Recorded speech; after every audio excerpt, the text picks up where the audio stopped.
The Akufo-Addo government has come under intense fire following what many say is the harsh economic conditions currently prevailing in the country.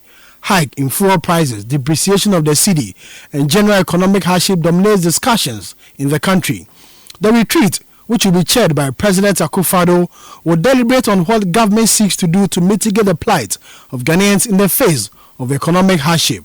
The controversial e-levy, which is yet to be passed by Parliament, will also be discussed at the retreat. Though government has rejected the idea of seeking a bailout from the IMF, sources at the Jubilee House say it will be tabled for discussion at the retreat. Finance Minister Akufo-Addo has on several occasions rejected the idea of going to the IMF for a bailout. We are not going to the IMF. Whatever we do, we are not. The consequences are there. We are a proud nation. We have the resources. We have the capacity. Don't let anybody tell you. Like when Joshua, Caleb, and 10 others went to spy on the promised land. And only 2 of them came to say that we can do it. And the 10 went around the community murmuring, you can't, da da da da da da. We are not people of short sight, you know. Then we have to move on. Okay?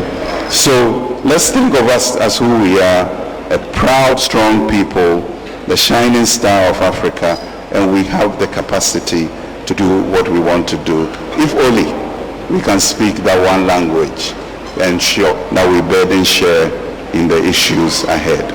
Government communicators and appointees have blamed the coronavirus pandemic for the harsh economic conditions the country is facing, saying it has thrown government projections out of gear. But the World Bank Country Director, Pierre-Franck Laporte, at a public event recently, said government should not hide behind the coronavirus pandemic for its poor management of the economy. He says government should tell Ghanaians the truth.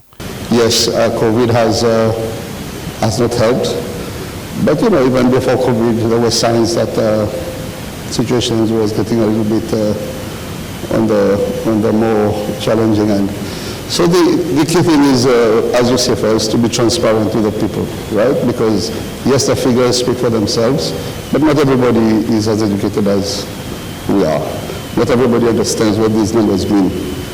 So it's important to talk about it as we do today, but especially what is the solution.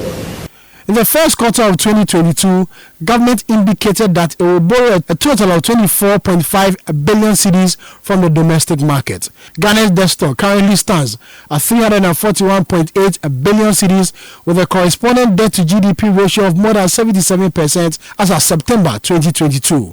President Akufo-Addo has on several occasions called on Ghanaians to support government effort in addressing the current economic challenges. At a recent meeting with officials of the FBN Bank at the Jubilee House, President Akufo-Addo called for a collaborative effort to tackle issues affecting the Ghanaian economy. The difficulties that all of us are going through now are not things that we need to have to emphasize and reiterate. It's obvious. And the source of it is also something that all of us know. It's having differing impacts on the different economies and countries. But the root causes of it are well known, and there are matters that we have to also resolve together. I believe that at the end of the day, it is this cooperation across borders in our regions that will give us the strongest base in which to deal with the problems that have emerged in these last 2 years.